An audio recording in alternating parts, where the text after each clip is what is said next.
ಬ್ರಹ್ಮದೇವರ ದೇವಿಯ ಕರೆಯೇ, ತಿರುಪತಿ ತಿಮ್ಮಪ್ಪನೆಂಬುದು ಸರಿಯೇ, ಬಾವಾ ಬುದ್ಧನ ಗಿರಿಯೇ, ಹಂಪೆಯಲ್ಲಿರುವ ಲಿಪಿಕಲ್ಲಿನ ಬರಿಯೇ, ಈ ಭೂಮಿಯನ್ನ ಆಳುವ ಬಾಲಾಜ್ಯೋತಿಯೇ, ಲಿಂಗಗಳ ಕರಿಯೇ, ಅಂತಹ ಬಾಲಾಜ್ಯೋತಿ ಬೆಳಕಿನಂತೆ ಬಂದವರು ತಾವುದಾರು ದರಿಯೇ, ತಮಗಾರು ಸರಿಯೇ.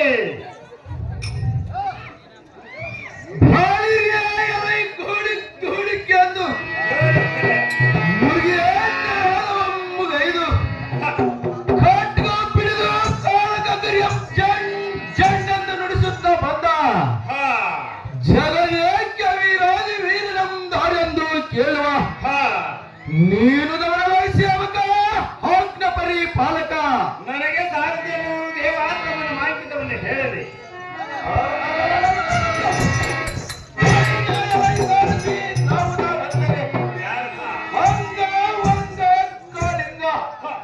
ಮೊದಲ ಮನೆಯ ಹಣ ಶಪ್ಪನಾರು ದೇಶದ ರಾಜರು ಕಪ್ಪು ಕಾಣಿಕೆಯನ್ನು ತೆಗೆದುಕೊಂಡು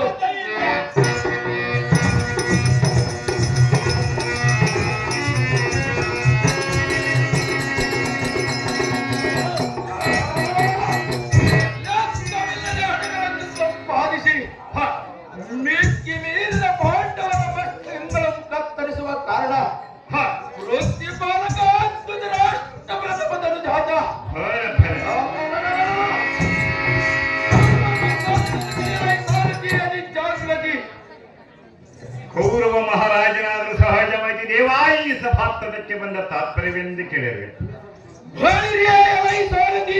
ಸಭಾಮಂದಕ್ಕೆ ಬಂದ ಕಾರಣವೇನಿಲ್ಲರೆ ಹೌದಾ ಬದಲಾಯಿಸಿ ಪಾಂಡವರು ಧೂರ್ತವಾದ ಸೋತ ಸಾಮ್ರಾಜ್ಯವನ್ನು ತಿರುಗಿ ಕೊಡಬೇಕೆಂದು ನಿರ್ಧರಿಸಿ ನಿಂತಿರುವರಂತೆ.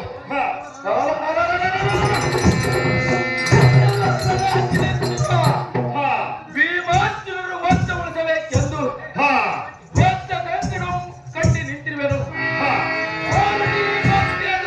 ಹತ್ತಿ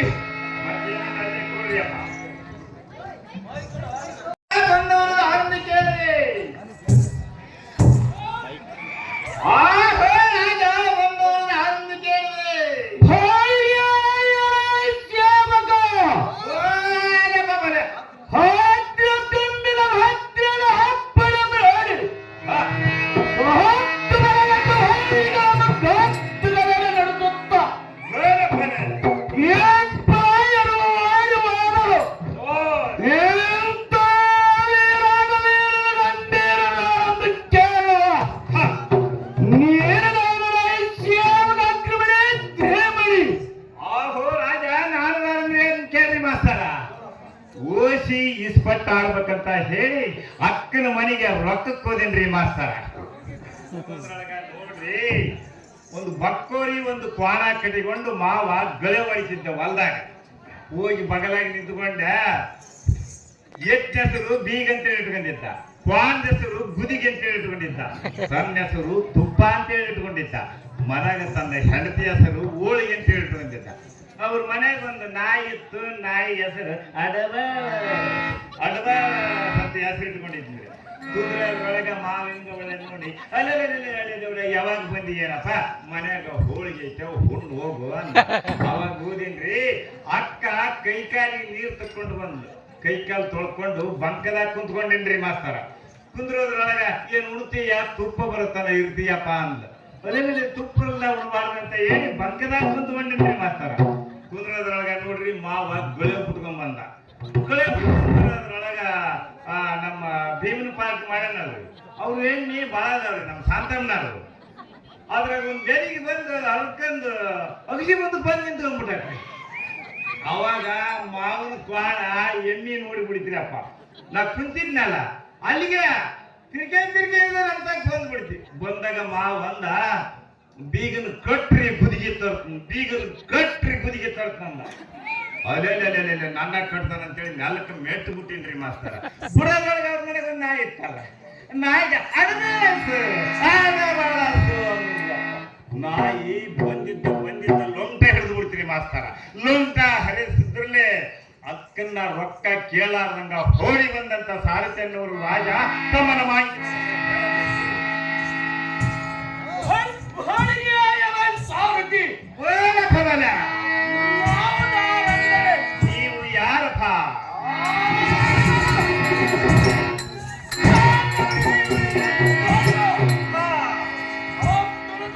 ಬಾಲಕರಿಗೆ ನಾನೇ ಪೂರ್ಣ. ಹಾ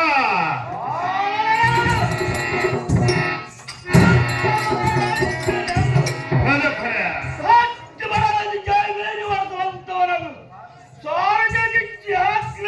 ದುಶ್ಯಾಸನಾದರೂ ಸಹಜವಾಗಿ ದೇವಾಯಿ ಸಭಾಸ್ಥಳಕ್ಕೆ ಬಂದ ತಾತ್ಪರ್ಯವೆಂದು ಕೇಳಿದೆ. ಆಗೋ ರಾಜೇಂದ್ರ. ಈ ಸಭಾ ಮಧ್ಯಕ್ಕೆ ಒಂದು ಕಾರಣವೇನೆಂದರೆ ಹಾ ಈಗ ನಮ್ಮ ಅಗ್ರಜನ ಕರೆಸಿದ ಕಾರಣ ಹಾ ಆಜ್ಞೆಯನ್ನು ಪರಿಪಾಲಿಸುವುದಕ್ಕಾಗಿ ಹಾ ಬೇಲಿಗೆ ಬರಲಾಗಿದ್ದ ಕೈಯ ಸಾರಥಿ ತೀರ್ಚನ ಬಂದ ಸಂಗತಿ ಬಂದ್ರೆ ಸಂಜೆ ಕೂಡ್ರಪ್ಪ ಅವ್ರ ಮಾತಾಡಿಸ್ತೀನಿ.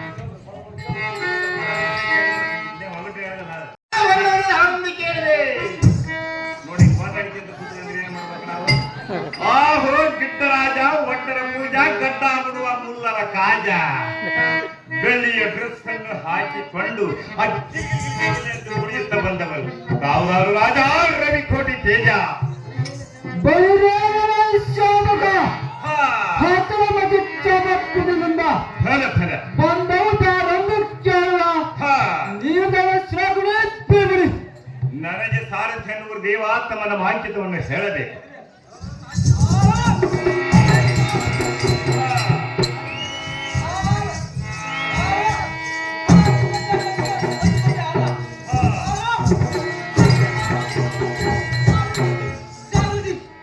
ಯಪ್ಪುನಿ ಮಹಾರಾಜನಾದರೂ ಸಹಜವಾಗಿ ದೇವಾಯಿ ಸಭಾಸ್ಥಳಕ್ಕೆ ಬಂದ ಸಾರಥಿ ಹಾ ಈ ಸಭಾ ಮಧ್ಯಕ್ಕೆ ಬಂದ ಕಾರಣವೆಂದರೆ ಹಾ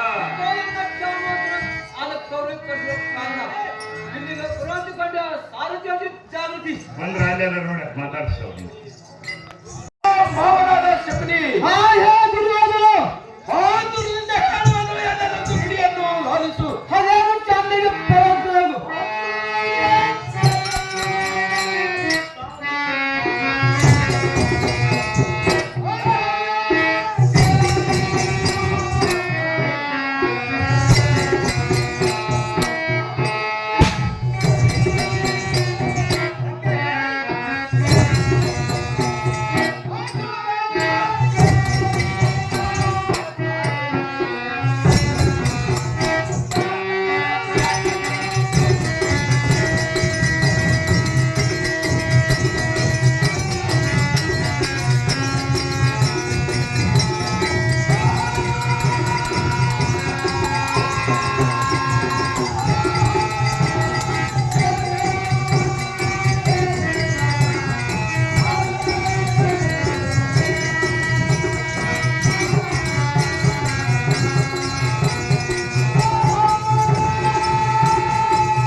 ಅದಕ್ಕೆ ನೀ ಏನು ಕಳಿಸಿರುವೆ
ಕೃಷ್ಣ ಪರಮಾತ್ಮ ನಿಮ್ಮ ಬಾಳ ಪಗಲಿ ಬಂದು ನಿಂತಿರುವನು ತಮ್ಮಪ್ಪನ ಒಳಗುಡಲಿ ದೇವ. ಏನು ದೂತ? ಹಾ, ದ್ವಾರ ಭಾಗದಲ್ಲಿ ಶ್ರೀಕೃಷ್ಣ ಪರಮಾತ್ಮನು ಬರುತ್ತಿರುವನೇ? ಬಂದಿದ್ದಾನ. ಬರಲಿ ಬರಲಿ.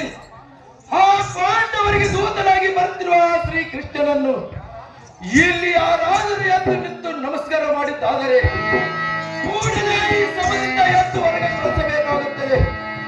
ಎಚ್ಚರಿಕೆ ಎಚ್ಚರಿಕೆ, ಸರ್ವರಿಗೂ ಬಹು ಎಚ್ಚರಿಕೆ.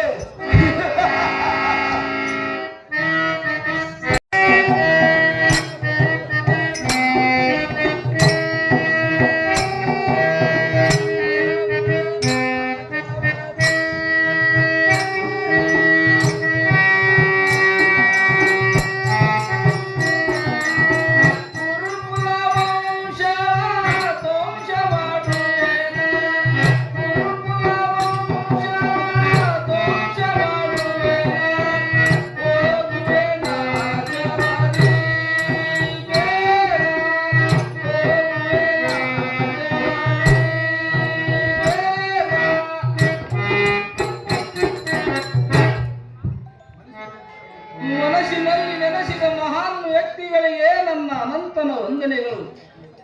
ಇದೇನು ಕುರುಸಭೆಯೋ, ಮುಖಹೀನ ಮುತ್ಸದ್ದಿಗಳ ಸಮ್ಮೇಳನವೋ, ಭ್ರಷ್ಟಾಚಾರದ ಸಂಪ್ರದಾಯದ ಸುಳಿಗಾಳಿಯ ಸುಳಿಯೋ, ಏನು ಕುರುಕುಮಾರರ ಕ್ರೀಡಾಂಗಣವೋ. ಅಹಾ, ಮದನ ಆವರಣದಲ್ಲಿ ಮುಳುಗಿರುವ ದುರ್ಯೋಧನನ್ನು ಎಚ್ಚರಗೊಳಿಸಲೇಬೇಕು. ಎಲ್ಲ ಪಾದದಿಂದ ಈ ಭೂಮಿಯನ್ನು ಮೆಟ್ಟಿ ತಾನಾಗಿಯೇ ನನ್ನ ಪಾದದಡಿಯಲ್ಲಿ ಬೀಳುವಂತೆ ಮಾಡುತ್ತೇನೆ. ಜೈ ಪರಾಶಕ್ತಿ. ಹೇಳು ಸಾಮ್ರಾಟ, ಇಷ್ಟೆಲ್ಲ ಆಧಾರತೀತಕ್ಕೆ ಈ ಶ್ರೀಕೃಷ್ಣನ ಪಾತ್ರನಿರುವುದಿಲ್ಲ. ನೀನು ದೊಡ್ಡ ರಾಜನಾಗಿ ನಮ್ಮಂತವರಿಗೆ ಇಷ್ಟೇಕೆ ಗೌರವ? ಹೇಳು ಸಾಮ್ರಾಟ, ಹೇಳು. ಕೃಷ್ಣ, ನಾನೇನು ನಿನಗೆ ನಮಸ್ಕಾರವೂ ಮಾಡಲಿಲ್ಲ. ನಾನು ನಿನ್ನ ಪಾದಕ್ಕೆ ಅಡಿ ಹಚ್ಚಿರುವುದು ಅದು ನಿನ್ನ ಗಾಢ ವಿದ್ಯೆಗೆ ಸಾಕ್ಷಿಯಾಗಿದೆ. ಪಾಂಡ್ಯ ಕೃಷ್ಣ, ಇದು ಗಾಢ ವಿದ್ಯೆ ಎಲ್ಲ ದುರ್ಯೋಧನ. ಮಗನೊತ್ತರ ಮನವನ್ನು ಇಳಿಸುವ ಇದು ಒಂದು ರೀತಿ. ಕೇಳಿದೆಯಾ ದುರ್ಯೋಧನ?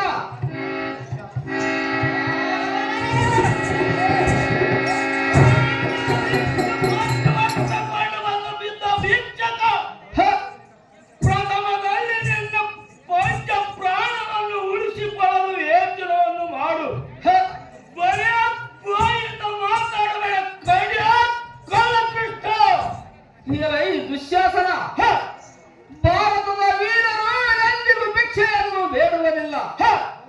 ಆದರೆ ಕೌರವಾಂಗಿನಿಯರ ಮುತ್ತೈದುತನದ ಮುತ್ತುಗಳು ಅಡಿದು ಪುಡಿ ಪುಡಿ ಆಗುವವು. ಇದು ನಿಮಗೆ ಎಚ್ಚರದಲ್ಲಿರಲಿ. ಖಂಡಿಯ ದುಶ್ಯಾಸನ. ಇರಲಿ ಕೃಷ್ಣ, ನೀನು ಇಲ್ಲಿಗೆ ಬಂದ ಕಾರಣವೇನು ಚಂದದಿಂದ ಬೇಡುವಂತವನಾಗು. ಖಂಡಿಯ ಕೃಷ್ಣ. ಈ ಧರಣಿ ಪಾಲಕನಾದ ದುರ್ಯೋಧನ, ನಾನು ಇಲ್ಲಿಗೆ ಬಂದ ಕಾರಣವೇನೆಂದರೆ ಪಾಂಡವರು 12 ವರ್ಷ ವನವಾಸ, 1 ವರ್ಷ ತ್ಯಾಗವಾಸವನ್ನು ಅನುಭವಿಸಿ ತಿರುಗಿ ತಮ್ಮ ರಾಜ್ಯಕ್ಕೆ ತಾವು ಬಂದಿರುವರು. ನೀನು ಮೊದಲು ಆಡಿದ ಮಾತಿಗೆ ಸರಿಯಾಗಿ ಅವರಿಗೆ ಅರ್ಧ ರಾಜ್ಯವನ್ನು ಕೊಟ್ಟು ಉಭಯರು ಏಕಿಸ್ತರಾಗಿ ರಾಜ್ಯವನ್ನು ಆಳಬಹುದು.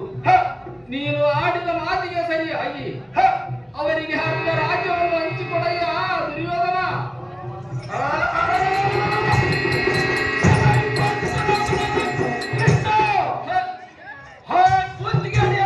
ಪಾಂಡವರಿಗೆ ಅರ್ಧ ರಾಜ್ಯವನ್ನು ಹಂಚಿಕೊಡಿ ಎಂದು ಬುದ್ಧಿ ಮಾತನ್ನು ಹೇಳಲಿಕ್ಕೆ ಬಂದಿರುವಿಯಲ್ಲ.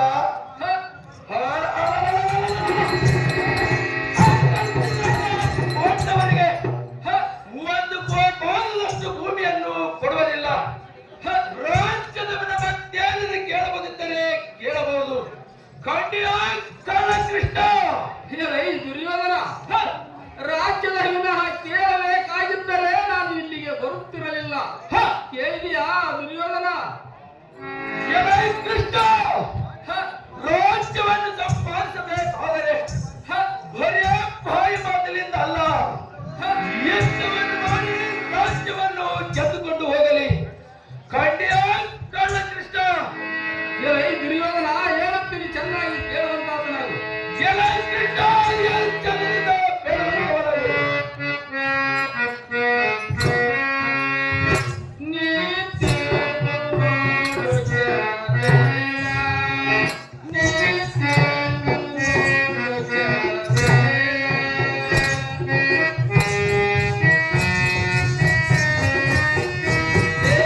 ತಮ್ಮಂದಿರು. ಹ, ಅಣ್ಣ ತಮ್ಮಂದಿರಲ್ಲಿ ವೈರತ್ವವನ್ನು ಮಾಡಬಾರದು. ಹ, ತಿಳಿದು ನೋಡು, ನನ್ನ ಮಾತು ಕೇಳು. ಹ, ಅರ್ಧ ರಾಜ್ಯವನ್ನು ಕೊಡದಿದ್ದರೆ ಅಷ್ಟೇ ಹೋಯಿತು. ಹ, 5 ಮಂದಿ ಕೂಡಿರುವುದಕ್ಕೆ ಹ. 5 ಗ್ರಾಮಗಳನ್ನಾದರೂ ಕೊಡಯ್ಯ ದುರ್ಯೋಧನ.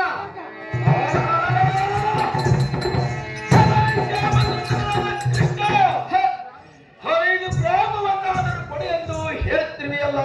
ಹ, 5 ಗ್ರಾಮವು ಹೇಗೆ? ಹ, ಒಂದು ಸೂಜಿಯ ಮನೆಗೆ ಮೆತ್ತುವಷ್ಟು ಮಣ್ಣು ಕೂಡ ಕೊಡುವುದಿಲ್ಲ. ಒಮ್ಮನೆ ಹೊರಟುವಾಗುತ್ತಾನೆಯಾ ಕಾಳ ಕೃಷ್ಣ? ಈ ಸೃಷ್ಟಿ ಪಾಲಕನಾದ ದುರ್ಯೋಧನ ಇಷ್ಟೇಕೆ ಛಲವಿರುವುದು? 5 ಗ್ರಾಮಗಳನ್ನು ಕೊಡದಿದ್ದರೆ ಅಷ್ಟೇ ಹೋಯಿತು.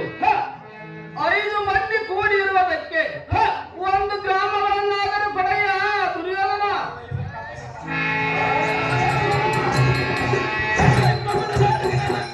ಕೃಷ್ಣ, ನಿನ್ನ ಚಪಲತನವನ್ನು ನಾನು ಬಲ್ಲೆನು. ಆ ಪಾಂಡವರಿಗೆ ಒಂದು ಗೋಪಾಲದಷ್ಟು ಭೂಮಿಯನ್ನು ಕೊಡುವುದಿಲ್ಲ. ನಿನ್ನ ಮಾಯತಂತ್ರವನ್ನು ನಾನು ಬಲ್ಲೆನು. ಹಿಂದಕ್ಕೆ ಬರ ಚಕ್ರವರ್ತಿಯನ್ನು 3 ಪಾದದಷ್ಟು ಭೂಮಿಯನ್ನು ಬೇರೆ 3 ಲೋಕವನ್ನೇ ಬಲಿ ತೆಗೆದುಕೊಂಡು ಅವನನ್ನು ಪಾತಾಳಕ್ಕೆ ತುಳಿದಿ ನಿನ್ನ ಸ್ನೇಹವನ್ನು ನಾನು ಬಲ್ಲೆನು.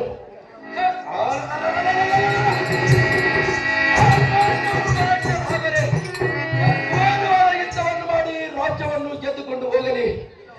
ಇಲ್ಲವಾದರೆ ಹೆಸರಂತೆ ಯಾರ ಮನೆಯಲ್ಲಾದರೂ ತಿರದುಂಡು ಜೀವಿಸಲಿ. ಹೆಚ್ಚಿಗೆ ಮಾತನಾಡಿದ್ದಾದರೆ ನಿನ್ನ ನಾಲಿಗೆಯನ್ನು ಕಿತ್ತು ಬಿಡುವೆನು. ನೋಡು ಕಳ್ಳ ಕೃಷ್ಣ. ದುರ್ಯೋಧನ ತಿಳಿದು ನೋಡು, ಪಾಂಡವರೇನು ಸಾಮಾನ್ಯರಲ್ಲ. ಶಾಂತಮಯನಾದ ಧರ್ಮರಾಯನು ಸಿಟ್ಟಿಗೆದ್ದು ಕಣ್ಣು ಕೆಂಪಗ ಮಾಡಿದರೆ ಸರಿವೈರಿಗಳು ತಕ್ಷಣವೇ ನಾಶವಾಗುವರು. ಧರ್ಮರಾಯನು ಸಿಟ್ಟಿಗೆದ್ದು ಕಣ್ಣು ಕೆಂಪಗ ಮಾಡಿದರೆ ಸರ್ವೈರಿಗಳು ಸುಟ್ಟದ ತಕ್ಷಣವೇ ನಾಶವಾಗುವರೇ ನಾಶ. ಹೌದು ದುರ್ಯೋಧನ, ಧರ್ಮರಾಯನು ಸಿಟ್ಟಿಗೆದ್ದು ಕಣ್ಣು ಕೆಂಪಗ ಮಾಡಿದರೆ ಸರಿವೈರಿಗಳು ತಕ್ಷಣವೇ ನಾಶವಾಗುವರು. ಮಾವನವರೇ, ಕೇಳಿದೆಯಾಗಿ ಬಲ್ಲಕಿನಿಯ ಹೊಗಳುವ ಮಾತುಗಳನ್ನು. ಧರ್ಮರಾಯನು ಸಿಟ್ಟಿಗೆದ್ದು ಕಣ್ಣು ಕೆಂಪಗ ಮಾಡಿದರೆ ಸರ್ವೈರಿಗಳು ಸಿಟ್ಟಿದ ತಕ್ಷಣವೇ ನಾಶವಾಗುವರಂತೆ ನಾಶ. ಕೇಳಿದೆಯಾಗಿ ಬಲ್ಲಕಿನಿಯ ಹೊಗಳುವ ಮಾತುಗಳನ್ನು. ದುರ್ಯೋಧನ ಅವನೇನು ಬೆಂಕಿ ಅಲ್ಲ, ಆ ಪಾಂಡವ ದಂಡಿನ ಮತ್ಯಾವಾಸುರರು ಚಂದ್ರಗೌಡ ಬಂದು ಕೃಷ್ಣ, ಆ ಪಾಂಡವರ ದಂಡಿನಲ್ಲಿ ಮತ್ತೆ ಯಾವ ಸೂರನಿರುವರು ಚಂದದಿಂದ ಬೇಳುವಂತವನದು ಕನ್ಯಾಕಳ ಕೃಷ್ಣ. ದುರ್ಯೋಧನ, ಆ ಪಾಂಡವರ ದಂಡಿನಲ್ಲಿ ಸಾವಿರಾರು ಆನೆಗಳ ಸಂಭೂತನಾದ ಮಹಾರುದ್ರಾವತಾರ ತಾಳಿದ ಭೀಮಸೇನ, ಪರಶಿವನೊಡನೆ ಹೋರಾಡಿ ಪಾಶುಪತಾಸ್ತ್ರವನ್ನು ಪಡೆದ ಅರ್ಜುನ, ಉದ್ರೇಕದಿಂದ ಮೆರೆಯುತ್ತಿರುವ ನಕುಲ ಸಹದೇವಾದಿಗಳು ಇವರ ಪರಾಕ್ರಮವನ್ನು ತಿಳಿಯದೆ ಹೀಗೆ ದುಡುಕಬೇಡ ಕಂಡಿಯ ದುರ್ಯೋಧನ.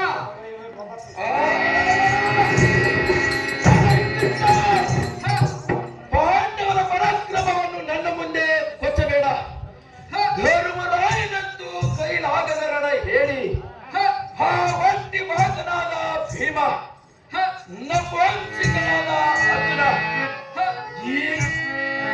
ಇವರ ಪರಾಕ್ರಮವು ಗೋಪಾಲಕನಾದ ನಿನಗೆ ಅತಿಶಯವೂ ಅಲ್ಲದೆ ಈ ಗೋಪಾಲಕನಿಗೆ ನನಗೇನು ಭಯವಿಲ್ಲ.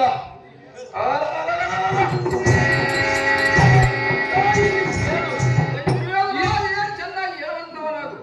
ಈ ಭರತ ಖಂಡವನ್ನು ತಪ್ಪೋ ದೃಷ್ಟಿಯಿಂದ ಆಡುತ್ತಿರುವ ನಾನು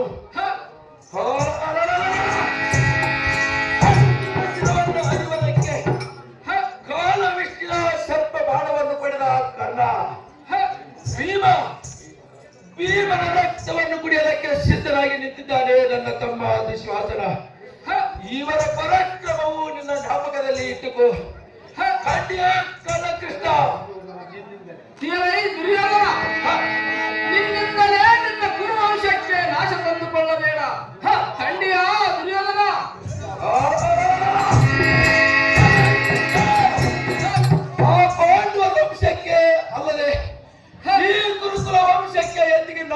ಎಲ್ಲ ನಾಶ. ಕೇಳಿದ್ಯಾ ಕೃಷ್ಣ? ಏ ಮೂಢ, ನಾನು ಹೇಳುವ ಮಾತು ನಿನಗೆ ಸರಿ ಬರಲಿಲ್ಲವೇ?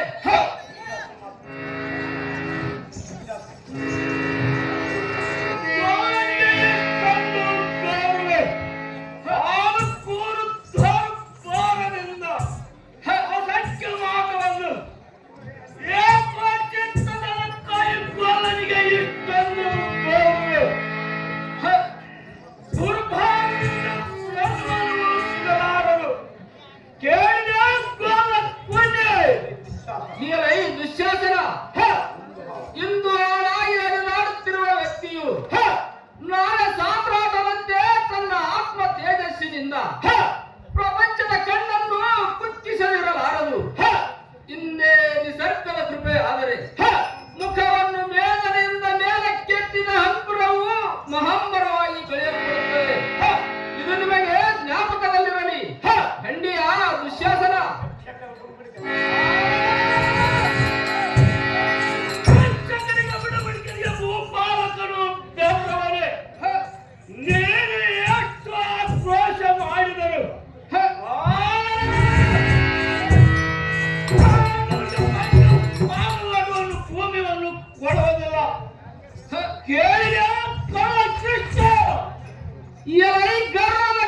ಕೊಟ್ಟು ಕರೆಸಿದ ಘೋರ ಕರ್ಮೆ ಪಂಚವರಗಳು ಪಾಂಡವರಿಗೆ ಪ್ರಾಪ್ತವಾಗದಿದ್ದರೆ ಕುರುವಂಶದ ಪಂಚ ಪ್ರಾಣಿಗಳು ಸೆಳೆಯಲ್ಪಡುತ್ತವೆ. ಖಂಡಿತ ದುರಾತ್ಮರೇ,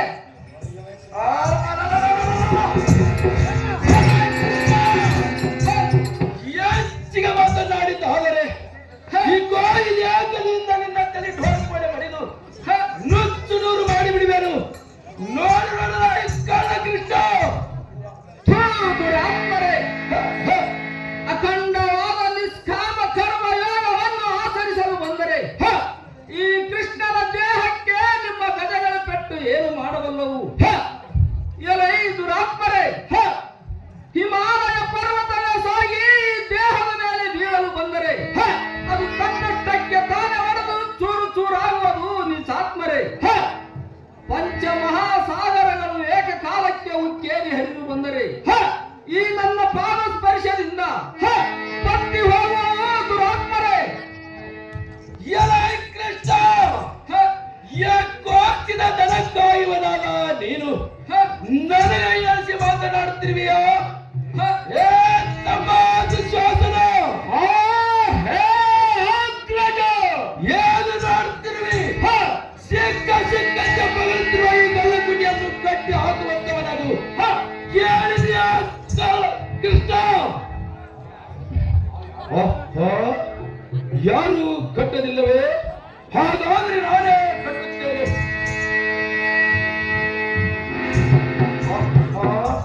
ಇದು ಏನು ಚಿತ್ರವು? ಈ ಸಭದಲ್ಲಿ ಕುಳಿತಿರುವರೆಲ್ಲರೂ ಶ್ರೀಕೃಷ್ಣನಂತೆ ಕಾಣುತ್ತಿರುವರಲ್ಲ. ಇದರಲ್ಲಿ ಯಾರನ್ನು ಕಟ್ಟಲಿ, ಯಾರನ್ನು